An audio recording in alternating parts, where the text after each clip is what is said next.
वैसे भी आज के पेपर तो क्या मोस्टली तो फेंकने वाला पेपर था, दम से फेंका होगा। दिमाग लगाने के लायक बहुत ज़्यादा है नहीं आज के पेपर में। चलो पहले क्वेश्चन पे आ जाओ। सहकारी संघवाद को बढ़ावा देने वाली 3 संस्थाओं के नाम। तो लिख ही लिए होंगे बहुत सारे। सबसे पहले कौन सा लिख दिया? हाँ, बस यही थोड़ी गलती कर दी। थोड़ा अपन क्रोनोलॉजी से चल जाते, थोड़ा अच्छा लगता। तो सबसे पहली संस्था कौन सी थी अपने यहाँ पे? Inter state council. ठीक है, और साथ साथ में आर्टिकल भी मेंशन कर दो। ये स्पेसिफिकली इसलिए बनाई गई थी ताकि अपने यहाँ पे क्या बढ़े? Cooperative federalism. ठीक है। सेकंड संस्था कौन सी अपने यहाँ? Finance commission. उसके लिख दो आर्टिकल 280।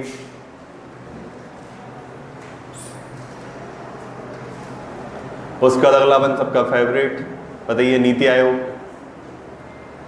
और अगले नंबर पे लिख दो जीएसटी काउंसिल। GST council.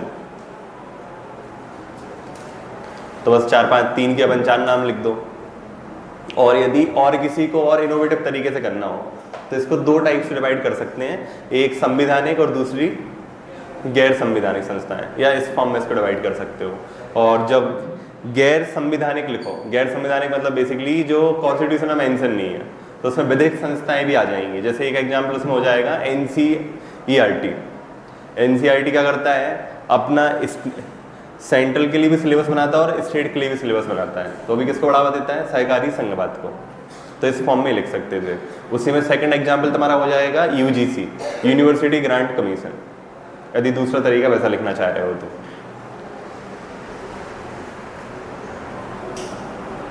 चलो नेक्स्ट क्वेश्चन पे आ जाओ। भारतीय राजनीति में धर्म की भूमिका को स्पष्ट कीजिए। तो 2 फॉर्म में लिख सकते थे। तो पहला तो जेनेरिक तरीका। सेकंड तरीका क्या था कि एक तरफ लिख देते सकारात्मक और एक तरफ क्या लिख देते? नकारात्मक। तो बताओ, पहले नकारात्मक बताते जाओ तुम लोग, बताइए सबके लिए। पहला नकारात्मक क्या है धर्म का? सांप्रदायिकवाद को बढ़ावा दे मिलता है। चलो पहला नकारात्मक हो गया। दूसरा नकारात्मक, राजनीति में धर्म के आधार पर दंगे हो सकते हैं, ये दूसरी चीज हो जाएगी। ठीक है। थर्ड नकारात्मक क्या हो जाएगा? बताओ, बहुत कुछ नकारात्मक है सोचने के लिए कि वोटिंग बिहेवियर ही बदल जाता है आदमियों का, मतदान व्यवहार सर्वाधिक प्रभावित हो जाता है। ठीक है, फिर अपन आते हैं सकारात्मक पे। अल्पसंख्यकों को, हाँ लिख सकते हो नकारात्मक, बिल्कुल लिख सकते हो। ठीक है। अब यदि सकारात्मक पक्ष पे आ जाएं तो सकारात्मक पक्ष क्या बोलता है? हमारे लिए धर्म की वजह से क्या हो जाता है कि जनरली यदि धर्म, समाज में धर्म ज़्यादा हो तो वहाँ पे जो भी उम्मीदवार आते हैं वो हमेशा स्वच्छ छवि के होते हैं। ऐसा माना जाता है कि धर्म की वजह से लोग क्या होगा, हमेशा थोड़े से अपराधों से दूर रहते हैं। तो उसका सकारात्मक एक हो सकता है। ठीक है। अगली चीज, जो भी धर्म होते हैं ना तो वो हमेशा एकता की बात करते हैं। तो धर्म राजनीति में क्या करता है? हमारे लिए देश में एकता की भावना को बढ़ावा देता है। अब वो रियल में जो हो रहा है वो अलग बात है, हमें तो लिखना है आदर्श स्थिति में क्या हो सकता है।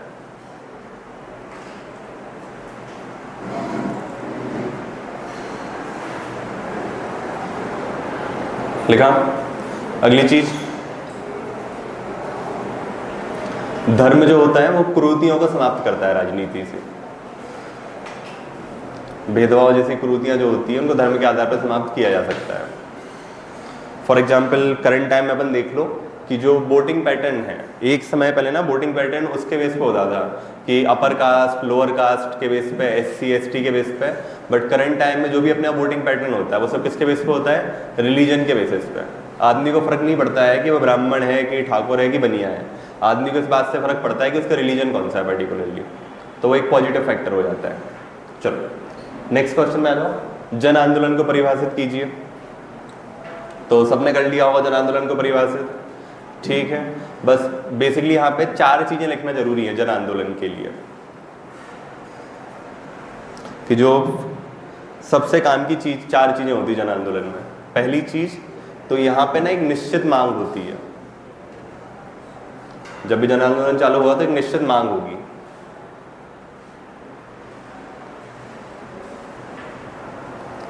ठीक है। सेकंड चीज, एक निश्चित समय होगा, ये निश्चित होता है, इतने टाइम के बीच में हमें चीज मिल जानी चाहिए। लिखा। अगली चीज, हमेशा अहिंसक होते हैं जन आंदोलन, ध्यान रखना। मास मूवमेंट मेजरली इतना लंबे टाइम खींचते हैं ना, वो 2 महीने 4 महीने, कि आप हिंसा के बेस पे 4 महीने किसी आंदोलन खींच नहीं सकते हो, क्योंकि यदि आप हिंसा चालू करोगे तो वहां पे आपके अगेंस्ट स्टेट करेगा या जो भी केंद्र राज्य सरकार है वो हिंसा चालू करेगा, आंदोलन अपने आप खत्म हो जाएगा। परफेक्ट एग्जाम्पल ले सकते हो तुम किसान आंदोलन। जब तक किसान आंदोलन अहिंसक चल रहा था, 4 महीने खिंच गया, 5 महीने खिंच गया, जिस दिन दिल्ली में आके बैरिकेड तोड़े अगले दिन खत्म हो गया था। ठीक है। तो जब जन आंदोलन तभी तक खिंच पाता है जब तक वो क्या होता है, हमेशा अहिंसक। ठीक है। और चौथा सबसे बड़ी चीज होती है कि इसमें जो नेता होते हैं, ठीक है, वो हमेशा समाज के अपरिचित चेहरे होते हैं जन आंदोलनों में। यदि कोई परिचित चेहरा आंदोलन कर रहा है तो जन आंदोलन ना होकर कौन सा हो जाता है, राजनीतिक आंदोलन। फॉर एग्जाम्पल अपन बात करें, सबने नाम सुना होगा, इंडिया अगेंस्ट करप्शन का एक आंदोलन हुआ था, तो उसके जो नेता थे अन्ना हजारे, अपन में से किसने भी शायद उनका उस समय तक नाम नहीं सुना था। ठीक है। अभी किसान आंदोलन का एग्जाम्पल ले लो, किसी ने भी नाम नहीं सुना था जन आंदोलन के फॉर्म में, लेकिन भारत जोड़ो यात्रा में सबको पता था। तो वो जन आंदोलन ना होकर क्या हो जाता है, राजनीतिक आंदोलन। तो ये 4 चीजें इनकी हो जाती हैं, मेन एलिमेंट जन आंदोलन के। चलो अगले पे आ जाओ। लोक सेवा में पारदर्शिता बढ़ाने के प्रमुख उपाय। तो बताओ, अब अपन लोक सेवा मतलब दिमाग में पीएससी रख लो और बढ़ानी है पारदर्शिता, तो सबसे पहली चीज क्या जरूरी है अपने लिए? सबसे जरूरी चीज क्या है जिससे अपन सब परेशान हैं?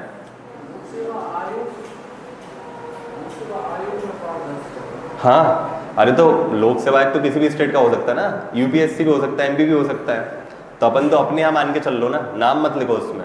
सबसे पहली चीज क्या है प्रॉब्लम, कि जो प्रक्रिया है वो क्या नहीं है, समय निर्धारित नहीं है, कि कट ऑफ डेट नहीं है, टाइम बाउंड नहीं है प्रोसेस, कि 8 महीने में खत्म होगी, 10 महीने में होगी, 2 साल में होगी, 5 साल में होगी।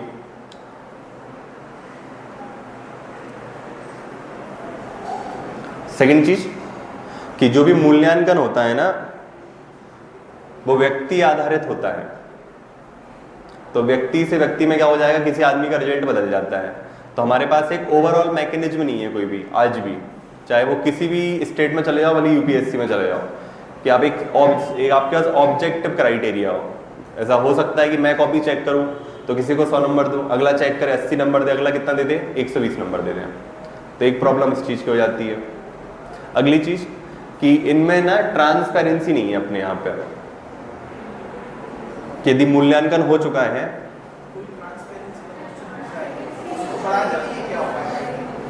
वही बता रहा हूँ, मतलब जो कॉपी वगैरह मिलती है अपने लिए, जैसे फॉर एग्जांपल तुमने मेंस की कॉपी लिखी है तो उसका एक फिक्स टाइम पीरियड होना चाहिए कि आपकी कॉपी जमा होने के 30 दिन के अंदर, 50 दिन के अंदर आपको कॉपी क्या हो जाएगी, अपने आप पोर्टल पे मिल जाएगी।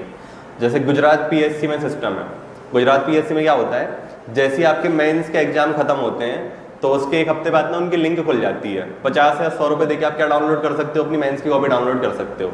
तो जो तुम कॉपी लिख के आए हो ना वो आयोग की वेबसाइट से डाउनलोड हो जाती है उनके यहाँ पे। फिर जैसे तुम्हारा फाइनल रिजल्ट, जैसे तुम्हारा इंटरव्यू कॉल आएंगे जब, तो तुम्हारे लिए क्या होगा, फिर तुम 50-100 रुपये देके अपनी चेक्ड कॉपी डाउनलोड कर सकते हो। उस कॉपी में नंबर नहीं लिखे होंगे लेकिन मार्किंग होगी, मतलब टिक लगे होंगे उस कॉपी में। और जब फाइनल रिजल्ट आएगा तो फिर तुम वही 50-100 रुपये देके क्या कर सकते हो, अपनी चेक कॉपी की पीडीएफ डाउनलोड कर सकते हो। तो उसमें सामने वाले को ना ट्रांसपेरेंसी बनी है उसमें कि हाँ हम सबकी कॉपी पहुंच चुकी, तुमने देख लिया मेरी 6 की 6 कॉपी आ चुकी है अपने पोर्टल पे। फिर तुमने बाद में 6 की 6 कॉपी देख ली कि हाँ एक क्वेश्चन में टिक लगाया, मतलब हर क्वेश्चन चेक हुआ है, बाद में अपना तुमने फाइनल स्कोर देख लिया। तो एक तरीका ये हो सकता है उसका। ठीक है।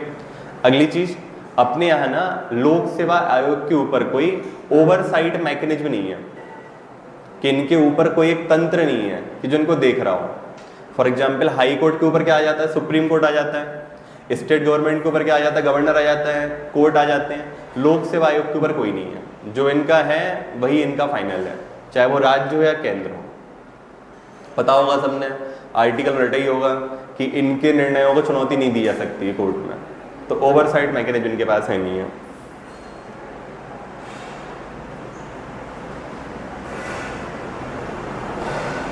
चलो नेक्स्ट। हाँ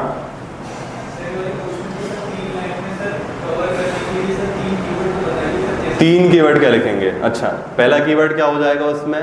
टाइम बाउंड प्रोसेस। ठीक है, लिखते जाओ, तीन कीवर्ड लिख लो उसको। सेकंड कीवर्ड हो जाएगा ओवरसाइट मैकेनिज्म। ओवरसाइट मैकेनिज्म मतलब कोई ऊपर कोई शक्ति का होना।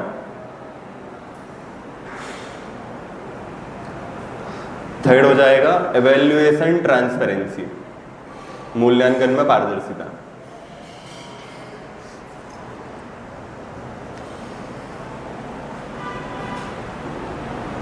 चलो नेक्स्ट आ जाओ।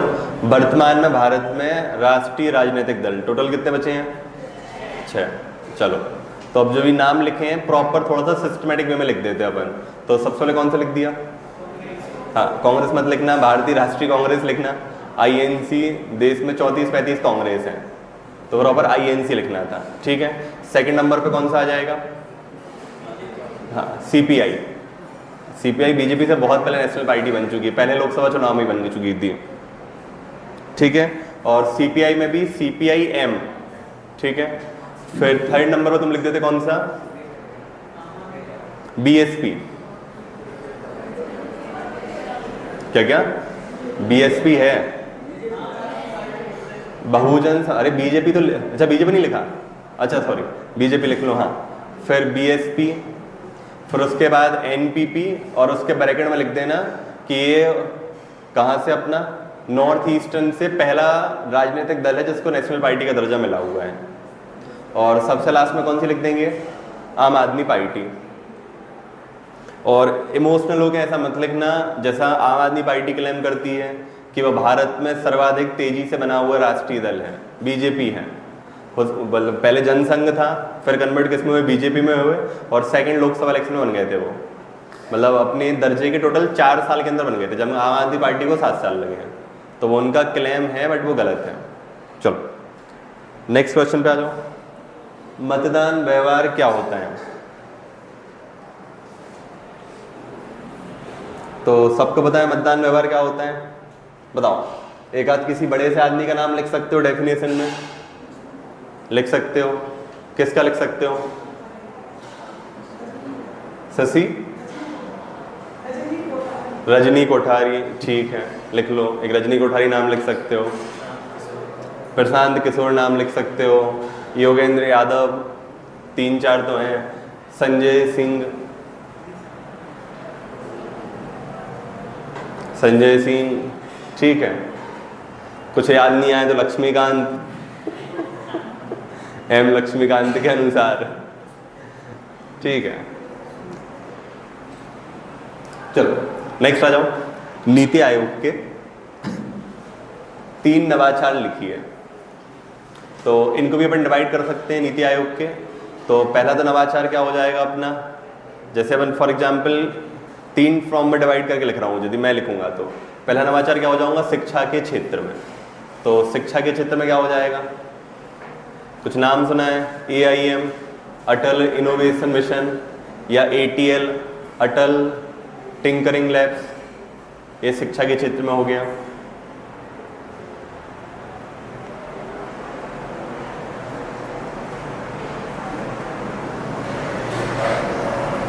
लिखा। सेकेंड अपन लिख देंगे इंडेक्स, कि जो इसमें इंडेक्स लॉन्च किए हैं। तो बहुत सारे इंडेक्स हैं, जो भी तुम्हें अच्छा लग रहा हो। ठीक है, कौन सा लिख दोगे? सस्टेनेबल डेवलपमेंट इंडिया इंडेक्स, या डिस्ट्रिक्ट हॉस्पिटल इंडेक्स, इनके नाम लिख सकते हो। और तीसरा तुम क्या लिख दोगे इसका? आकांक्षी जला योजना। किस चीज़ के लिए तुम्हारा? कि बेसिकली सोशियो इकोनॉमिक डेवलपमेंट के लिए या इंक्लूजन के लिए। तो अलग अलग 3 क्षेत्र हो जाएंगे और 3-3 नवाचार हो जाएंगे।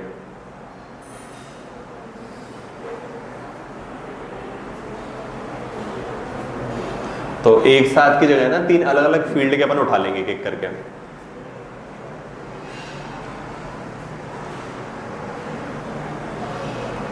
लिख लिए तीनों अलग अलग फील्ड। चलो नेक्स्ट आ जाओ।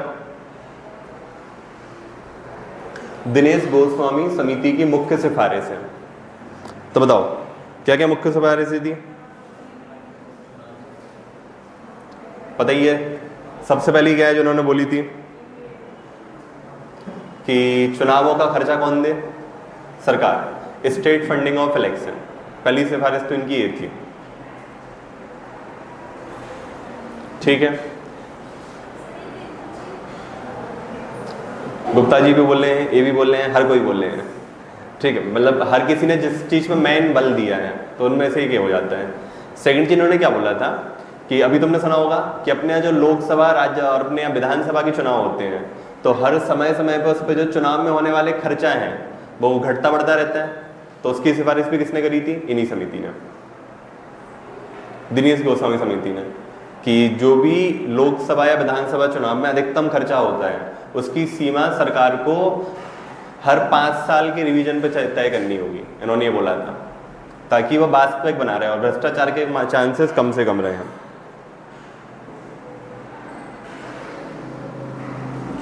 चलो अगली चीज तुमने सबने सुना होगा, 2-3 दिन पहले पेपर में एक रिपोर्ट आई थी कि राष्ट्रीय राजनीतिक दलों को मिलने वाला चंदा इतने % बढ़ चुका है। तो वो भी रिकमेंडेशन इनकी थी कि हर साल ना जो भी राजनीतिक पार्टियां हैं वो अपने लिए मिलने वाले चंदे का स्रोत बताएं, जो भी उनके फंडिंग का सोर्स है उसको डिस्क्लोज करें।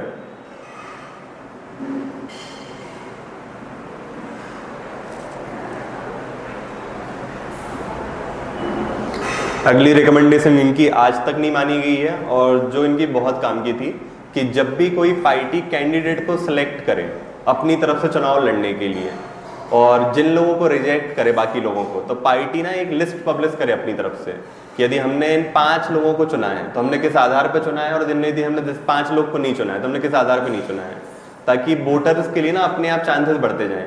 फॉर एग्जाम्पल तुम सोचो कि बीजेपी से या कांग्रेस से 10 लोग टिकट की डिमांड कर रहे हैं, पार्टी एक को टिकट देगी, बाकी 9 को रिजेक्ट करेगी, तो उस एक को सिलेक्ट करने के पार्टी तरीके बताएं ताकि जनता को अपने आप अवेयरनेस मिलती जाए कि हाँ मतलब पार्टी इस पर भरोसा कर रही है तो क्यों भरोसा कर रही है। अगली चीज इनकी जो है ये लास्ट ईयर इंप्लीमेंट हो चुकी है। तो इन्होंने बोला था कि जो भी भारतीय नागरिक विदेशों में रह रहे हैं या जो भी ऐसे नागरिक जो बुजुर्ग हैं या जो विकलांग हैं तो उनके लिए घर पहुंच सेवा प्रदान की जाए ताकि हमारे यहाँ वोटर टर्नआउट बढ़ जाए।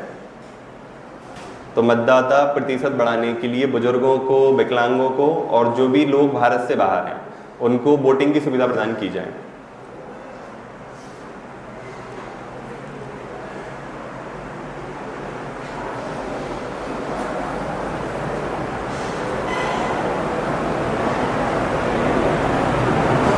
चलो अगले क्वेश्चन पे आ जाओ। कैग केवल सब परीक्षण का कार्य करता है, इस कथन से आप कहां तक सहमत हैं? तो एक आध किसी ने लिखा है सहमत है, किसी ने लिखा है नहीं, बिल्कुल मत लिखना, उसमें क्लियर लिखना हम पूर्णतः असहमत हैं। हाँ मतलब अपन को ये बेसिकली फॉरेन के लोग का क्रिटिसिज्म है कैग के अगेंस्ट, बट अपने यहाँ तो अपन क्या बोलते कैग अच्छा है, यदि खराब होता तो चलाते क्यों, इतनी बड़ी मशीनरी क्यों होती कैग के पास। तुम सोचो ना इतने सारे मतलब एसएससी के थ्रू एग्जाम निकलते हैं, इतने सारे एग्जाम निकलते हैं, सीएजी में निकालती क्यों यदि इसकी कोई यूटिलिटी नहीं होती। तो हमें वहाँ पे क्या लिखना है, इस कथन से सहमत है कि नहीं है, हाँ असहमत लिखना है, फिर हमें अपनी तरफ से आर्ग्यूमेंट पुट फॉरवर्ड करने हैं, ठीक है। फिर अपन इंट्रोडक्शन में चाहो तो ये लिख सकते हो कि जनरली जो कैग है वो हमारे यहाँ ऑडिट का काम कब करती है, जब एक्सपेंडिचर हो जाता है। इसकी वजह से लोग क्या बोलते हैं कि सब परीक्षण का कार्य करती है, लेकिन ये कथन पूर्ण रूप से असत्य है या अस्पष्ट है। फिर अपन इसको बताते हैं कि इसके पीछे की सच्चाई क्या क्या है। तो पहली चीज तो क्या है कि सीएजी है ना जो हमारे यहाँ वित्तीय अनिवार्यता लेके आती है या फाइनेंशियल अकाउंटेबिलिटी लेके आती है। सबसे पहला काम तो होता है सीएजी का,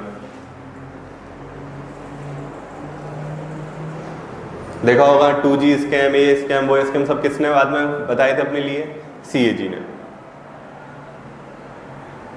सेकंड चीज जो अपन लोग पीएससी में नहीं पढ़ते हैं, सीएजी टोटल 4 टाइप के ऑडिट करती है, 3 टाइप के सबको पता होगा। चौथा होता है परफॉर्मेंस ऑडिट। परफॉर्मेंस ऑडिट में क्या होता है कि सीएजी ये देखती है कि आपको कितने पैसे दिए गए हैं और उससे समाज में क्या बदलाव आए हैं, तो उसको अपन बोलते हैं परफॉर्मेंस ऑडिट। फॉर एग्जाम्पल की जैसे अपन बात करें कि अपने यहाँ मध्याह्न भोजन योजना चल रही, मिड डे मील स्कीम, और अपन ने देखा उसके पहले बच्चे आ रहे थे गांव में 50, मिड डे मील के बाद में भी बच्चे कितने हो गए हैं 52, 53 या 60। तो स्कीम क्या है, सक्सेसफुल है। और दी बच्चे रह गए 48 या 47, तो स्कीम सक्सेसफुल है कि अनसक्सेसफुल है, तो उसको चलानी नहीं है। तो ये परफॉर्मेंस ऑडिट कौन करता है, पूरा सीएजी। थर्ड चीज, सीएजी की जब भी रिपोर्ट आती है ना, तो उसमें वो सुझाव भी प्रस्तुत करती है सुधार के लिए। सीएजी की रिपोर्ट में सुधार भी लिखे रहते हैं कि ये चीजें करनी चाहिए।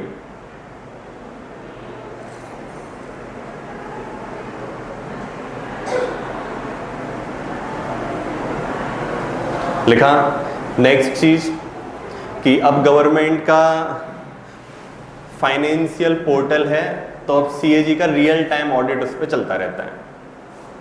पहले जो भी हिसाब किताब होता था गवर्नमेंट का, सबको पता होगा, पहले ट्रेजरी ऑफिस जो होते हैं मैनुअल थे, अब ट्रेजरी ऑफिस क्या हो चुके तुम्हारे, ऑनलाइन हो चुके हैं। तो रियल टाइम बहुत सारे उनके ऑडिटिंग सॉफ्टवेयर हैं जो बहुत सारी चीज को ऑडिट करते रहते हैं। और यदि इसका कभी 11 मार्कर या 5 में आंसर में लिखना हो कभी, तो तुम बता सकते हो कि अपने यहाँ पे ना एक झाबुआ में स्कैम पकड़ा गया था फॉरेस्ट डिपार्टमेंट का, इसी वजह से कि बेसिकली क्या हुआ कि हर जो फॉरेस्ट डिपार्टमेंट है तो सबके यहाँ पे कुएं मतलब वो क्या बोले चाहिए, कच्चे पोखर टाइप के बनते गर्मी में पानी भरने के लिए। तो जो सब जगह पोखर बने तो उनकी कॉस्ट आई थी लगभग 1,30,000 के आसपास।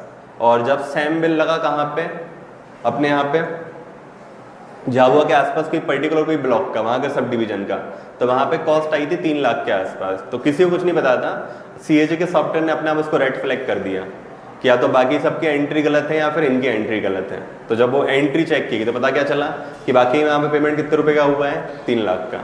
तो इतना ज़्यादा ऑटोमेटिक किसका सॉफ्टवेयर हो चुका है अब, सीएजी का। तो ये चीज़ उसको तुम बता सकते हो। चलो अगला क्वेश्चन हिंदी में अलग है, अंग्रेजी में अलग है। पहले अपन हिंदी में आ जाते हैं। भारतीय राजनीति में युवाओं की भूमिका। तो इंट्रोडक्शन में लिख सकते हो कि यूनिसेफ के 2022 के वर्ल्ड प्रोस्पेक्ट के अनुसार, यूनिसेफ 2022 वर्ल्ड पॉपुलेशन प्रोस्पेक्ट,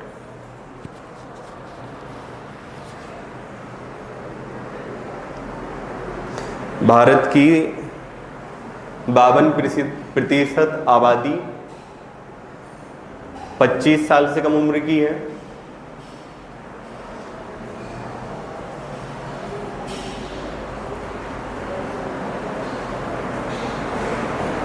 और 66.3% आबादी 35 साल से नीचे है, जो भारत की राजनीति में युवाओं की भूमिका को अपने आप दिखा देती है।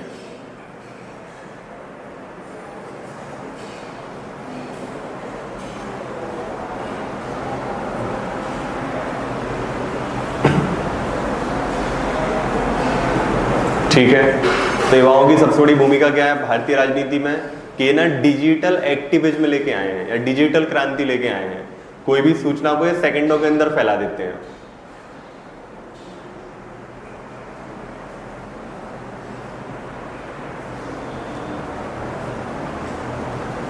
लिखा, चलो सेकंड चीज, ये रोजगार आधारित राजनीति को बढ़ावा देते हैं। रोजगार आधारित राजनीति को बढ़ावा देते हैं। याद होगा सबके लिए, चाहे वो हार्दिक पटेल का मूवमेंट हो, दुनिया जहान के मूवमेंट हो, ये पाटीदार मूवमेंट हुआ था जो, ठीक है।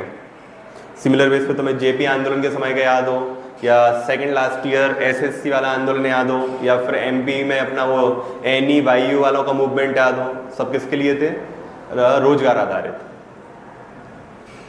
चलो अगली चीज, ये सामाजिक परिवर्तनों की बात करते हैं।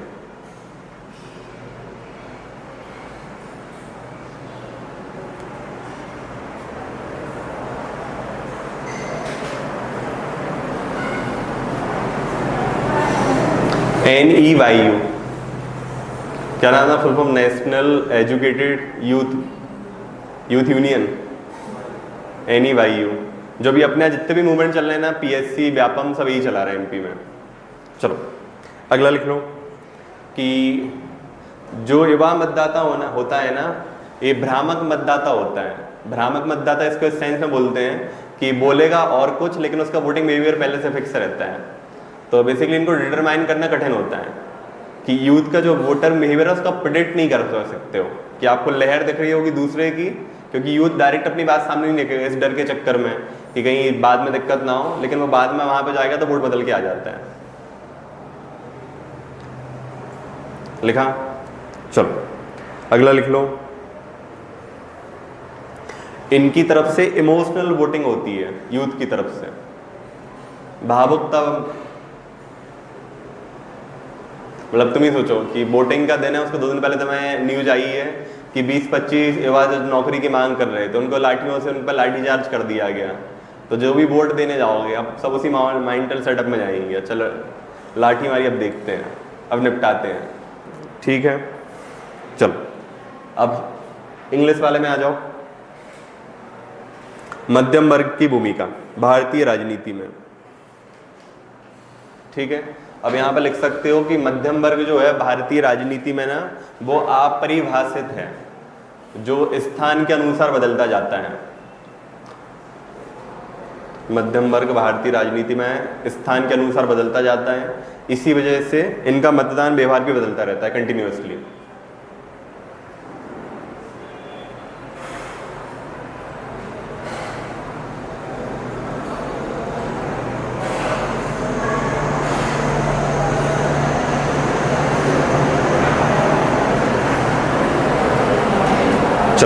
अब इनकी भूमिका, तो सबसे पहले भूमिका हो जाएगी, ये लोग हमेशा ना सामाजिक न्याय की बात करते हैं या सोशल जस्टिस की डिमांड करते हैं।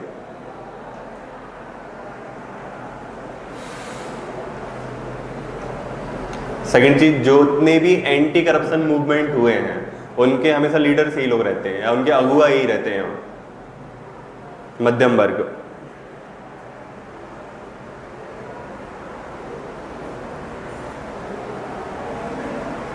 ठीक है, नेक्स्ट चीज, प्रशासनिक सुधार के लिए समय समय पर इनके द्वारा आंदोलन किए जाते हैं।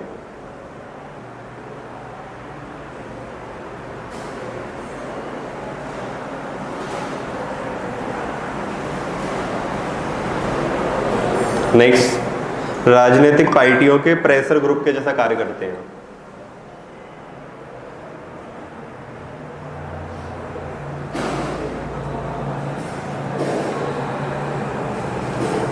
लिखा?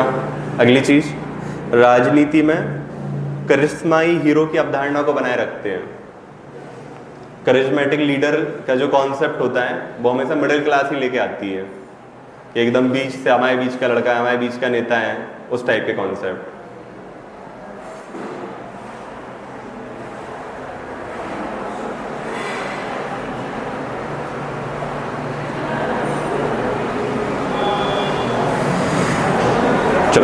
नेक्स्ट क्वेश्चन पे आ जाओ कि भारतीय राजनीति एकल राजनीतिक दल की ओर अग्रसर हो रही है। अपने विचार दीजिए। तो क्या लिखना है, हो रही है कि नहीं हो रही है, हो रही है कि नहीं हो रही है?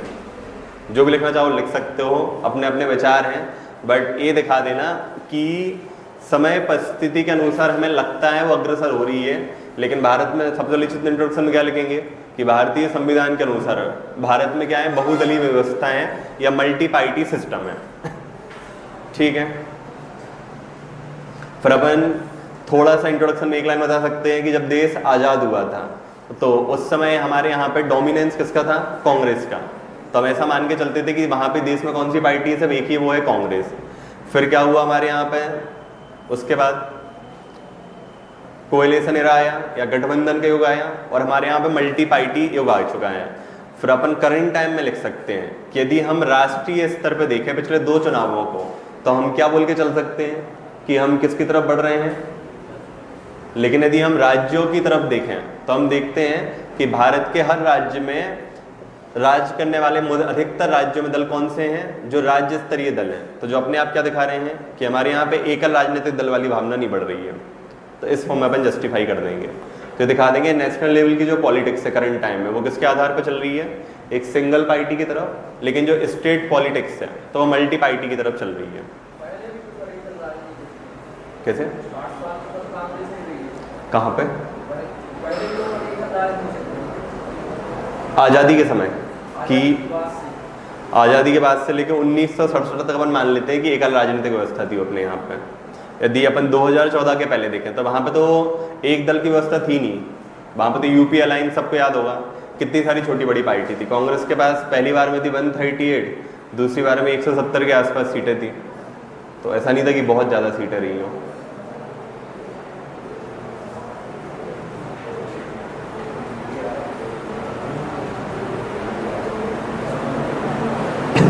चलो अगले क्वेश्चन पे आ जाओ।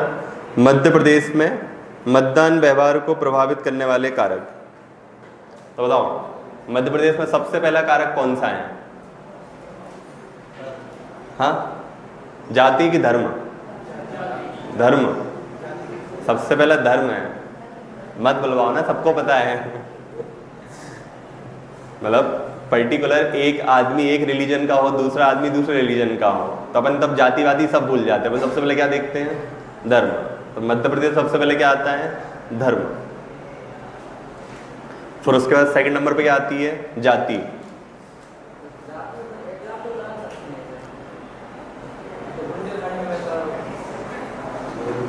कुछ नहीं डालना, एकदम शांत बैठे रहना है। यदि भारत में लिखा होता तो अपन लिख देते हैं कि हरियाणा में जाटों का वर्चस्व है, आंध्र प्रदेश में रेड्डीज का है, कर्नाटक में वोकेल्ला और लिंगायत का है। एमपी में कुछ नहीं लिखना है, एमपी में एकदम शांत रहना है, किसी की भावना याद नहीं होनी चाहिए, एकदम पूरा कार्य क्या होगा अपना एकदम शांतिपूर्वक तरीके से। क्या क्या? एमपी में धर्म में तो यार अपन हिंदुत्व की बात कर सकते हैं, और यदि हम कास्ट की बात करें तो एरिया टू एरिया बदल जाती है अपने यहाँ। तुम विंध्य साइड चले जाओ तो वहाँ पे ब्राह्मण का वर्चस्व है, ठीक है। बुंदेलखंड में चले जाओ तो वहाँ पे जैन और ओबीसी हो जाते हैं। तुम यदि चंबल साइड चले जाओ तो वहाँ पे मोस्टली ठाकुर का वर्चस्व है, तो वो तो अपने बदल जाता है, एरिया टू एरिया बदल जाता है। चलो थर्ड जो अपने यहाँ पे प्रभावित करने वाला कारक है वो है लोकल मुद्दे। मध्य प्रदेश में याद होगा सीधी कांड, कितना ज़्यादा पॉलिटिकल इशू रहा है। मतलब ऐसा बोला जाता है 2018 में जो बहुत सारा वोटिंग बिहेवियर चेंज हुआ था किसानों की वजह से, वो था मंदसौर और गोली कांड की वजह से। तो लोकल मुद्दे अपने यहाँ बहुत ज़्यादा प्रभावित करते हैं, ठीक है। फिर अगली चीज़ अपने यहाँ पे हिस्टोरिकल वोटिंग पैटर्न चलता है एमपी में, कि लोग कहते हैं हम तो पर्टिकुलर पार्टी के लोग हैं, हमारे दादा भी उसको ही देते थे, पापा भी देते थे, पापा के पापा भी देते थे, भले ही वो पार्टी नहीं बनी थी लेकिन वो दे रहे थे। मतलब कोई दूसरा आदमी कितना भी अच्छा कर ले तो वोटिंग पैटर्न चेंज नहीं करेंगे, ठीक है। अगली चीज एंटी इनकम्बेंसी। एंटी इनकम्बेंसी कि लोग बोर हो जाते हैं एक नेता का चेहरा देख देख के, तो उसको हरा ही देते हैं, भले बेचारा अच्छा काम कर रहा हो फिर भी, कि जब से नी को देख रहे हैं कोई दूसरा आ ही नहीं रहा है। एंटी इनकम्बेंसी को एंटी इनकम्बेंसी बोलते हैं हिंदी में भी, बढ़िया पेपर में ही लिखा आता है एंटी इनकम्बेंसी है। मतलब अभी रिसेंटली वो भास्कर सर्वे चला रहा है विधायकों के बारे में, तो एमपी में किस विधायक को जीतना चाहिए, तो जो भी 3 और 4 बार के विधायक हैं तो उनको बहुत कम लोग सपोर्ट कर रहे हैं। और लोगों से पूछा गया काम अच्छे किए कि नहीं किए, बोले नहीं काम बहुत अच्छा करते हैं। बोले बदलना क्यों, बोले इनको देख के बोर हो गए। बोले पेपर उठाओ ना तो 4 पेज पे ही दिखते हैं। बोले मतलब कुछ नया तो दिखे इनके अलावा। तो लोग ऐसा त्रस्त नहीं है कि काम अच्छे नहीं हो रहे हैं, लेकिन लोग उस आदमी से कर परेशान हो जाते हैं एक ही एक से। चलो नहीं एंटी इनकम्बेंसी अपन में होती है, पार्टी के अंदर क्यों होगी? नहीं बेसिकली क्या होता है एंटी इनकम्बेंसी मतलब कोई भी एक ऐसा फैक्टर जो अब तुम्हारे लिए चार्म नहीं दे रहा है, अट्रैक्ट नहीं कर रहा है।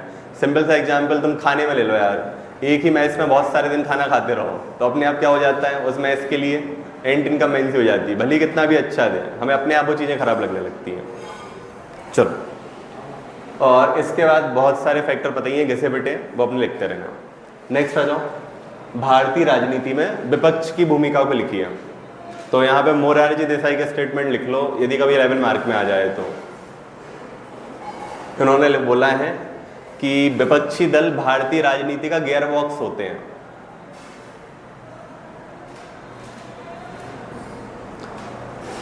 विपक्षी दल भारतीय राजनीति में गियर बॉक्स होते हैं सबको पता होगा गियर बॉक्स का काम क्या होता है कि जब स्पीड में चलाना हो तो गियर को आप क्या कर दो, लूज कर दो, और जब गाड़ी को रोकना हो ब्रेक की जगह तो गियर को आप क्या कर दो, टाइट कर दो। तो नहीं बोला है कि जब भी जरूरत पड़ती है सरकार को तो विपक्षी दल उसका समर्थन भी करते हैं, और जब लगता है काम अच्छे से नहीं हो रहा है तो उसमें रोक भी लगा देते हैं। ठीक है। और हाँ, मोरारजी देसाई, लाल कृष्ण आडवाणी का स्टेटमेंट भी उन्होंने बोला था कि विपक्षी दल ब्रेक होते हैं। तो फिर उसमें हंगामा मचा था, बोले क्या ब्रेक होते हैं, ब्रेक मतलब मांग ही नहीं बढ़ने देते आपके लिए। देख लो आपकी सरकार में एकदम साइनिंग इंडिया का नारा दिया गया, आप बोले हम ब्रेक हैं। तो अपन को ये वाला लिखना है। चलो अब अगली चीज, इनकी भूमिका। तो सकारात्मक नकारात्मक दोनों टाइप में डिवाइड कर सकते हो। तो पहले अपन आ जाते हैं सकारात्मक भूमिका। तो बताओ सकारात्मक क्या हो जाती है कि अकाउंटेबिलिटी को बढ़ावा देते हैं। सेकंड चीज, जो भी सरकार की नीतियां हैं उनका समय समय पे मूल्यांकन करते हैं।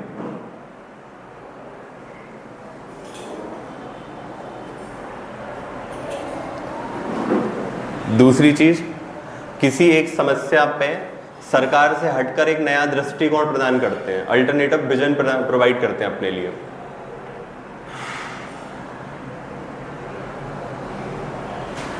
लिखा। नेक्स्ट चीज, सरकार में जिनके पास प्रतिनिधित्व नहीं है उनकी आवाज को मौका देते हैं।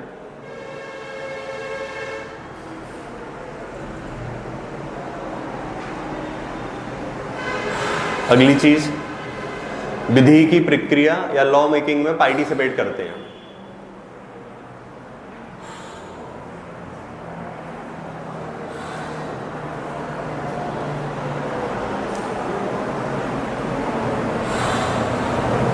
चलो अब आ जाओ नकारात्मक भूमिका। बताओ सबसे ज्यादा नकारात्मक भूमिका किस चीज की है, क्या है सबसे बड़ी नकारात्मक भूमिका?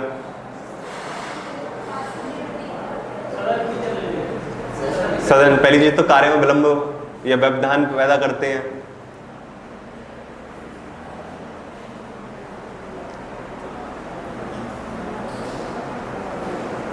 लिखा, कार्य में व्यवधान पैदा करते हैं। सेकंड चीज, निर्णय लेने की प्रक्रिया को जटिल बना देते हैं।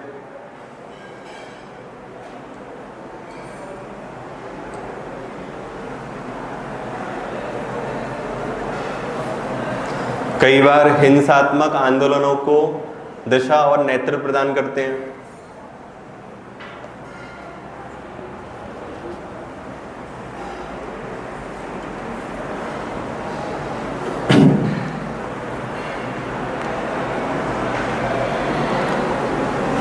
लिखा। अगली चीज, दल बदल की राजनीति को बढ़ावा देते हैं। देखना हमेशा जो पार्टी पावर में होती है वो दूसरों को एक्सेप्ट ज्यादा नहीं करती है, लेकिन जो अपोजिशन में होती है वो सबको बोलती जाती है आते जाओ आ जाओ, जिसको आना है सब आ जाओ, क्योंकि उसको ये लगता है ना कोई तो आ जाए कि जो इलेक्शन जीत के कम से कम अपनी पार्टी की सरकार ला दे। ठीक है। और सबसे लास्ट में लिखना चाहो नेगेटिव में, तो जो भी हमारे यहाँ पे लोकतांत्रिक सुचिता है या जो हमारे यहाँ बेसिकली एक सिविलाइज सोसाइटी का सिस्टम है, तो उसको ये लोग बिगाड़ते हैं।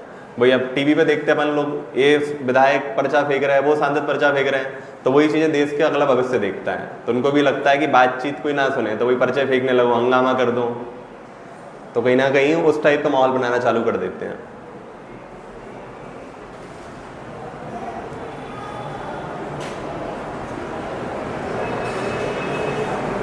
चलो अगला अपन सबका घिसा बेटा क्वेश्चन, भारतीय राजनीति में महिलाएं पीछे क्यों हैं? तो पता ही है सबसे पहला रीजन क्या है, अपने यहाँ सोच कौन सी है, पितृसत्तात्मक या पैट्रियार्कल थिंकिंग है। अगली चीज, स्टीरियोटाइप और जेंडर बायसनेस बहुत ज्यादा है सोसाइटी में।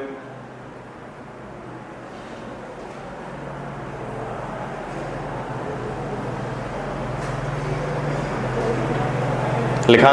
अगली चीज, भारतीय राजनीतिक दलों में महिलाएं नहीं है, जब तक राजनीतिक दलों में नहीं आएंगी तो राजनीति में कैसे आ पाएंगे।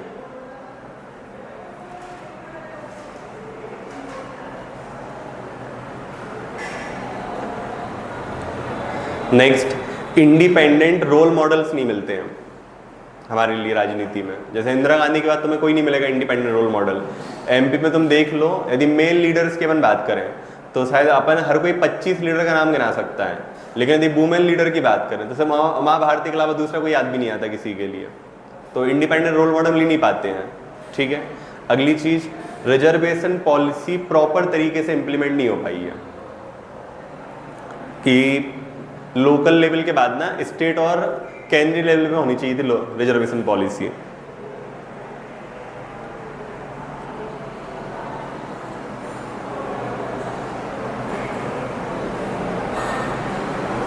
ठीक है, लास्ट में अपने यहाँ पे शैडो पॉलिटिशियन है, परछाई नेता है महिलाओं में। परछाई नेता मतलब बेसिकली मतलब दिखता नहीं है कौन काम कर रहा है, बस एक परछाई दिखती है। मतलब परछाई, उसको शैडो पॉलिटिशियन मतलब क्या बोलते हैं कि फेस और कोई है लेकिन कर और कोई रहा है। कि जनरली पति बताते हैं क्या करना है, बेटा बताते हैं क्या करना है, तो उसको बोलते हैं शैडो पॉलिटिशियन। चलो नेक्स्ट आ जाओ, निर्वाचन आयोग को प्राप्त स्वतंत्रताओं का वर्णन कीजिए। बताओ सबसे पहली स्वतंत्रता कौन सी है?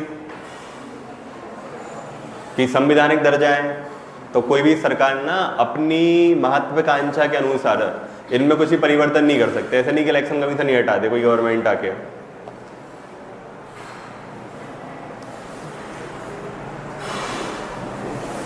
फिर सेकंड पॉइंट लिख ही सकते हो अभी कि नियुक्ति की जो प्रक्रिया है उसमें ना केवल सत्ता पक्ष बल्कि कौन होता है, विपक्ष भी और न्यायपालिका भी।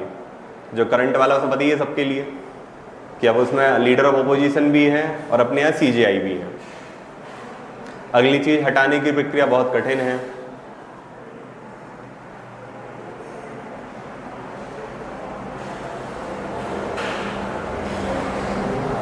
नेक्स्ट चीज, राष्ट्रपति के अलावा ये किसी को जानकारी देता नहीं है।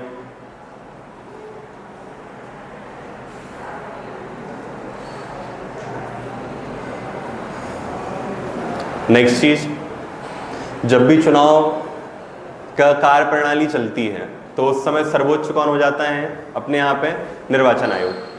तो ट्रांसफर, पोस्टिंग, सारी चीजें कौन डिसाइड करता है अपने यहाँ, इलेक्शन कमीशन। अगली चीज, इसका जो भी बजट है वो डिस्कस हो सकता है, वोट नहीं हो सकता है उस पर।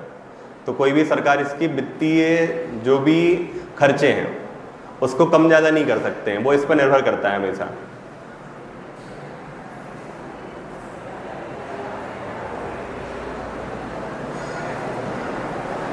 लिखा। और सबसे लास्ट में लिख सकते हो, चुनाव संबंधी बहुत सारे मुद्दे में इनके पास ज्यूडिशियल पावर भी होते हैं कि यदि किसी का इलेक्टोरल फॉर्म रिजेक्ट करना है, ये सारी चीजें आपने जानकारी नहीं दी है तो आपको निर्वाचन निरस्त करना है, ये सब किसके पास पावर होते हैं हमेशा, इलेक्शन कमीशन के पास। तो ये सब इसको प्राप्त क्या हो जाएंगी, अपनी स्वतंत्रताएं।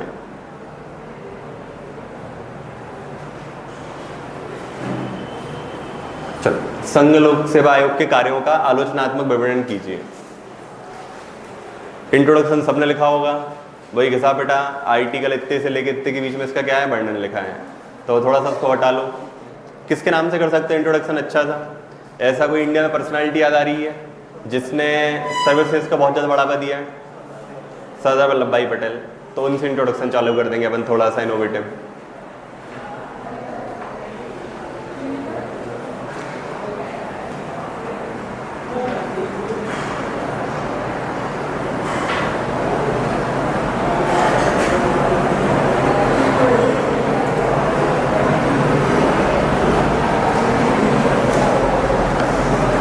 इंट्रोडक्शन हो चुका है। सकारात्मक सब पक्ष सबने लिख ही लिए होंगे कि क्या क्या सकारात्मक है, मेन किसकी चीज है, नकारात्मक। तो आते जाओ कि आलोचना में सबसे बड़ी प्रॉब्लम क्या है इनके साथ, बताओ सबसे बड़ी प्रॉब्लम क्या लगती है यूपीएससी के साथ?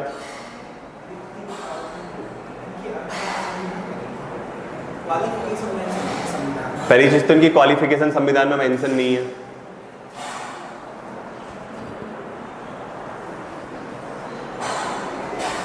चलो, और दूसरी कार्य प्रणाली पारदर्शी नहीं है, वही कॉपी वॉपी आज तक नहीं दिखाते ये लोग। आज तक नहीं बताया यूपीएससी ने कि हमने इस आंसर का आंसर दी ए माना या बी माना तो क्यों माना है, बस ये है, अब मानना है तो मानो, नहीं मानना तो बिल्कुल मत मानो। चलो और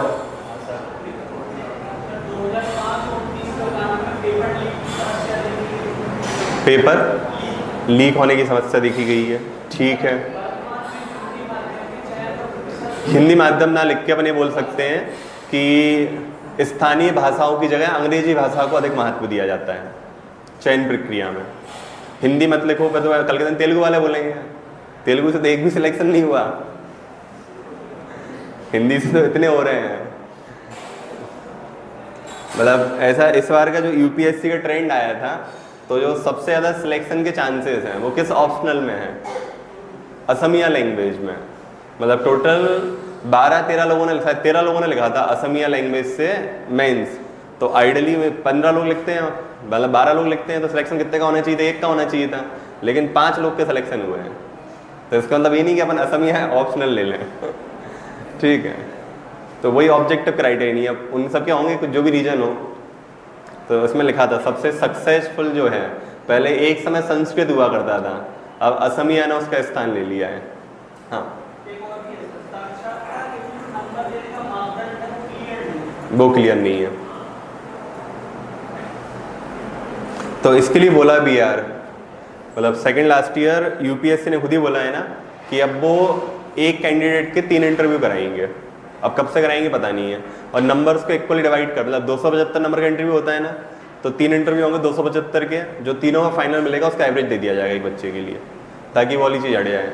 सेवनों ने ऐसे का भी बोला है कि ऐसे की जो कॉपी है वो डबल एवेल्यूएट होगी हर आदमी की, तो जो भी 2 के नंबर मिलेंगे वो एवरेज कर देंगे। अब पता नहीं कब से मानेंगे। चलो अगली चीज़, और कमियां हैं जो इसमें, कि ये विशेषज्ञों को भर्ती नहीं करती। किसको भर्ती करती है? जर्नलिस्टों को। जबकि अब भारत में क्या हो चुकी है, कार्य में विशेषताएं आ चुकी हैं कि हमें स्पेशलिस्ट लोग चाहिए, जबकि जर्नलिस्ट को भर्ती करती है।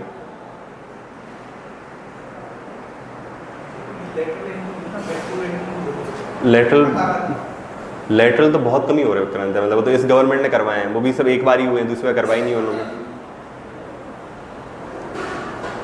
ठीक है, अगली जो सबसे बड़ी कमी है कि इनका जो भी सिलेबस होता है या जो भी इनका एक प्रक्रिया वाला तरीका होता है ना, वो व्यक्ति की मानसिक क्षमता के आधार पे नहीं होता है, वो रटने की क्षमता के आधार पे होता है। ऐसा मानते हैं कि कोई भी आदमी रट रट के उसकी प्रोसेस को डिकोड कर लेता है, तो उसमें अधिकतर जो बहुत ही ज़्यादा जुझारू आदमी होते हैं वो नहीं जा पाते हैं।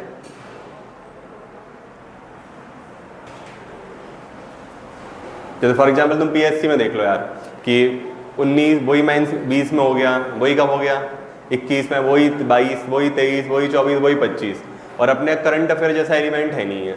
तो जो भी जितना अच्छा रटने में एक्सपर्ट है उसके सिलेक्शन के चांस क्या होते जाएंगे, उतने ज़्यादा होते जाएंगे। अब तो वो लाइन भी 5 बची, 8 बची हैं, तो उसमें आदमी क्या इनोवेटिव होगा। वो यदि 300 आंसर के लिखे जाएँ तो आदमी थोड़ा बहुत वो लिखेगा यार कि कुछ इनोवेटिव थॉट दिखाएगा। तो प्रोसेस को आप डिकोड कर सकते हो। फॉर एग्जाम्पल जैसे अपने यहाँ पे तुम बताओ सबसे ज़्यादा आसान सिलेक्शन किस में माने जाते हैं इंडिया में? कैट में। कैट की प्रोसेस कितनी सिंपल मानते हैं ना, उसका फिक्स क्राइटेरिया है, आपको इतनी चीज़ें कवर करनी है ना, आपका परसेंटाइल 90 के ऊपर पहुँच जाएगा। ठीक है, सबसे टफ सिलेक्शन प्रोसेस अपन किसकी मानते हैं? IIT मेंस की। रीजन क्या हो जाता है उसमें एडवांस में ना, कि वहाँ पे फॉर्मूला सेम रहेगा क्वेश्चन का, लेकिन क्वेश्चन करने का तरीका वो अगले साल बदल देते हैं। मतलब वो वैल्यू बेस्ड क्वेश्चन नहीं देंगे कि इसी फॉर्मूला का क्वेश्चन दिया है, वो उसका पूरी वैल्यू बदल देंगे। तो इसलिए वहाँ सिलेक्शन प्रोसेस क्या हो जाती है, हमेशा टफ हो जाती है। तो इसलिए ऐसा बोलते हैं IIT में बहुत ज़्यादा इंटेलिजेंट माइंड पहुँचता है, जबकि IIM में सब रटा हुआ। चलो ये सारी चीज़ें हो गई हैं, और सबसे लास्ट वाला क्या हो गया कि राजनीतिक दबाव बना रहता है यूपीएससी पे।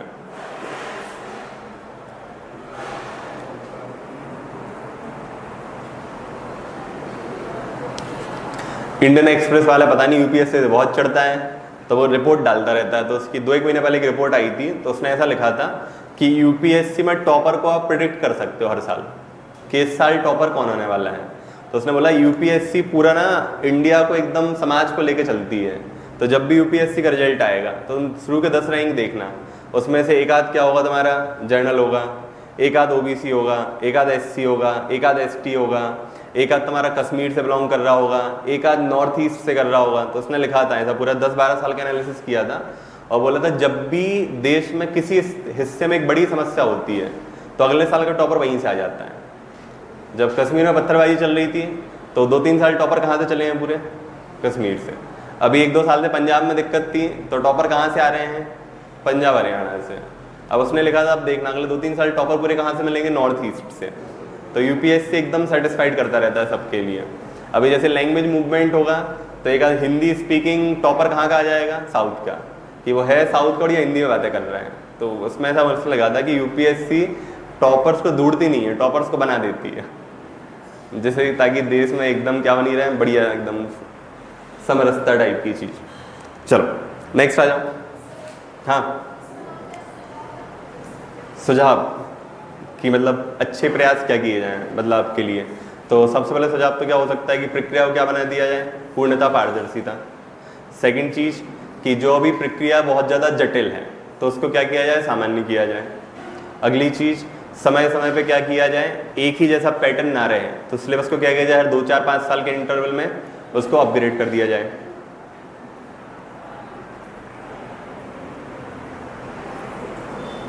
नेक्स्ट चीज कि जो यूपीएससी की रिकमेंडेशंस हैं उनको बाध्यकारी बना दिया जाए, अभी सिर्फ एडवाइजरी है।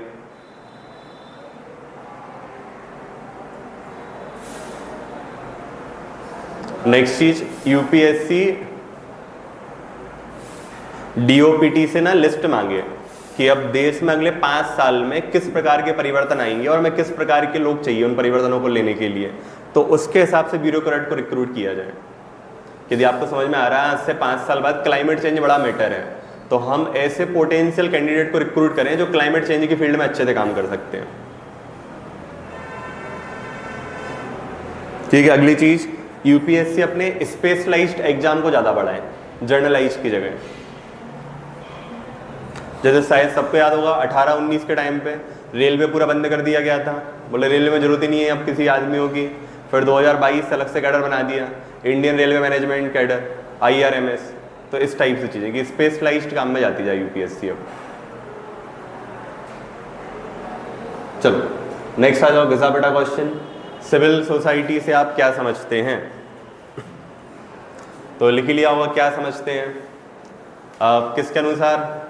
लिख लो, विश्व बैंक के अनुसार। जो भी डेवलपमेंट वाली चीजें होती है उस पर वर्ल्ड बैंक बहुत कुछ कमेंट करता रहता है।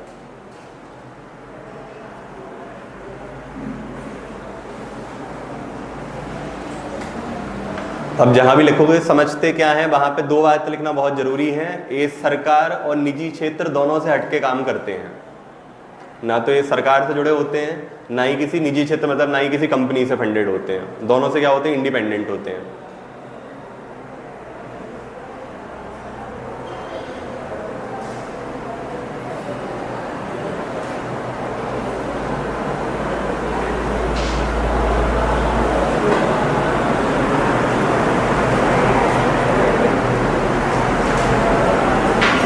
चलो अब अगली विशेषता पे आते जाएं, बता दे विशेषताएं एक एक।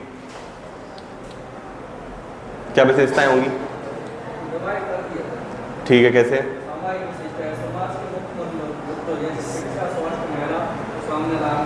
ठीक है, एक सामाजिक विशेषता में बांट दिया और आर्थिक विशेषताएं बांट दिया। ठीक है, मानवीय विशेषताएं और राजनीतिक। ठीक है, मतलब अच्छा तरीका है कि बेसिकली उसकी अलग अलग टाइप की हेडिंग में डिवाइड कर दिया है, सामाजिक, राजनीतिक, आर्थिक, धार्मिक और अन्य विशेषताएं।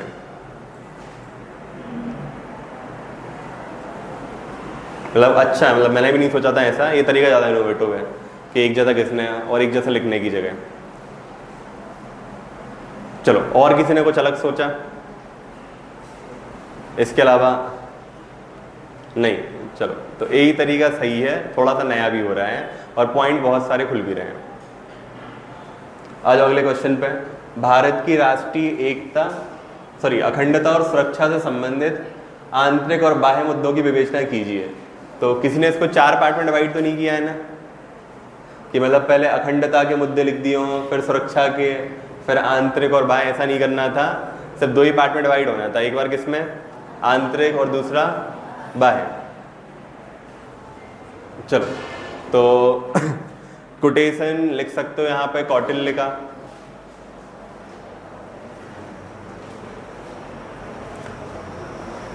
तो एग्जैक्ट मतलब उसका मतलब भावार्थ ऐसा है कि कोई भी राजा तभी सुरक्षित रह सकता है जब उसके अपने मित्रों की शक्तियों का भी पता हो और दुश्मनों की शक्तियों का भी। आप एक की शक्तियों को भी यदि कम आका तो आप हमेशा असुरक्षित रहोगे।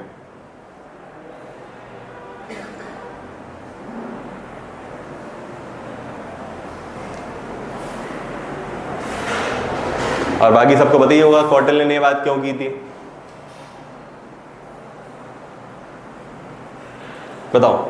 कौटिल्य के अनुसार स्थायी क्या होते हैं, मित्र और शत्रु स्थायी होते हैं कि व्यक्ति के हित। उसने बोला है स्थायी सिर्फ अपने हित हैं, बाकी मित्र और शत्रु बदलते रहते हैं। जो आज आपका मित्र है वो कल क्या हो सकता है आपका शत्रु, जो शत्रु है वो क्या हो सकता है मित्र। इसलिए मैं दोनों के बारे में पता होना बहुत ज़्यादा जरूरी है, तभी हम सुरक्षित रह सकते हैं। तो उसको वही स्टेट के कंटेक्स्ट में लिख सकते हो कि बाहर कोई भी देश तभी सुरक्षित रह सकता है जब उसको आंतरिक और बाह्य दोनों चुनौतियों के बारे में पूर्ण रूप से जानकारी हो।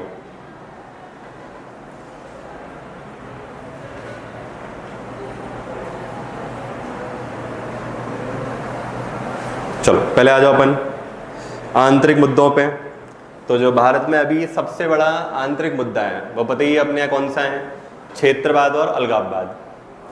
कि जो मणिपुर वाला चल रहा है या जो फिर खालिस्तान वाला चल रहा है।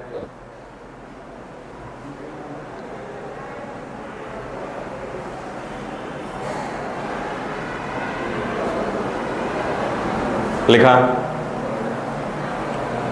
बताओ। उसके बाद दूसरा मुद्दा जो बहुत दिनों से पेपर में आ रहा है और अपन सब भी पढ़ रहे हैं और एक आध के साथ हो भी चुका होगा, आंतरिक सुरक्षा के लिए बहुत बड़ा मुद्दा है जो साइबर फ्रॉड और साइबर सिक्योरिटी।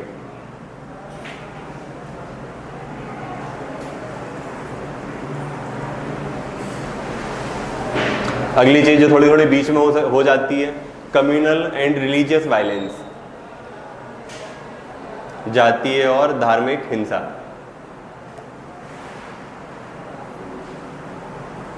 अगला घिसा पिटा बताइए सबके लिए, नक्सलवादी, नक्सलाइट्स।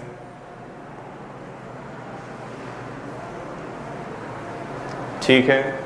और सेकंड ना इमर्जिंग ट्रेंड आ रहा है 2016-17 के बाद से ना, कि जो हमारे यहाँ पे इंटरनल माइग्रेशन है वो भी वायलेंस का रीजन बन जाता है। जैसे अभी कुछ टाइम पहले याद होगा कि तमिलनाडु में हुआ था कि बिहार वालों के साथ मारपीट हो रही थी, बिहार वाले वापस आए थे। उसके पहले बेंगलोर में हुआ था नॉर्थ ईस्ट के साथ। उसके पहले मुंबई में हुआ था हिंदी भाषी प्रदेश के लोगों के साथ। बीच बीच में बंगाल में हो जाता है यूपी वाले लोगों के साथ। तो इंटरनल माइग्रेशन भी हो जाता है आजकल, इंटरनल सिक्योरिटी थ्रेट। ठीक है। बाकी इमोशनल होके कोई ऐसा मत लिख देना, बेरोजगारी, अशिक्षा, ठीक है, स्वास्थ्य की सेवाओं का ना होना भी भारत में आंतरिक सुरक्षा का मुद्दा है। इतना इमोशनल नहीं होना अपने लिए। चलो अब आ जाओ बाह्य सुरक्षा पे। तो बाह्य सुरक्षा पे सबसे बड़ा मुद्दा क्या है, बॉर्डर डिस्प्यूट सबसे बड़ा। तो सेकंड चीज क्रॉस बॉर्डर टेररिज्म, आतंकवादियों का आवागमन।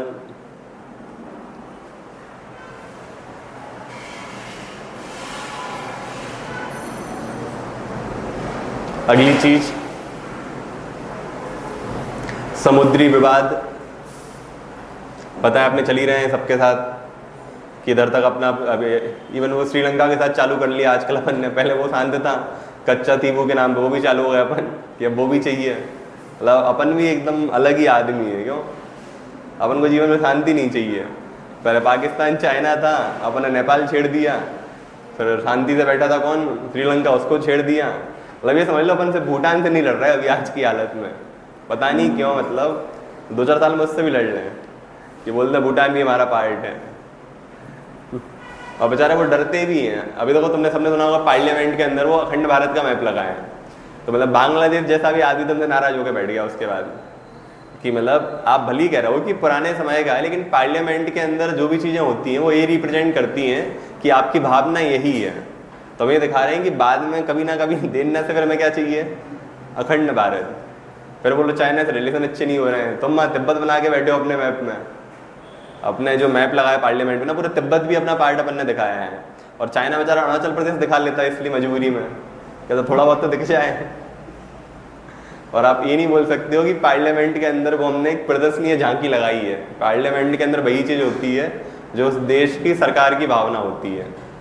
हो सकता है वर्तमान में साधन नहीं इसलिए हम पूरा नहीं कर पा रहे हैं, जब भी साधन आएंगे तो हम उसको पूरा करेंगे और वो रियल मैप हो जाएगा। अब ये एस्पिरेशनल मैप है। चलो नेक्स्ट जो सबसे बड़ा बाहर मुद्दा है अपने लिए सुरक्षा के लिए, तो वो है क्लाइमेट चेंज रिफ्यूजी। कि क्लाइमेट चेंज की वजह से जो अपने यहाँ पे लोग आएंगे शरणार्थी या रिफ्यूजी, वो बहुत बड़ा मुद्दा होगा भारत के लिए अगले 10 से 15 साल के बाद।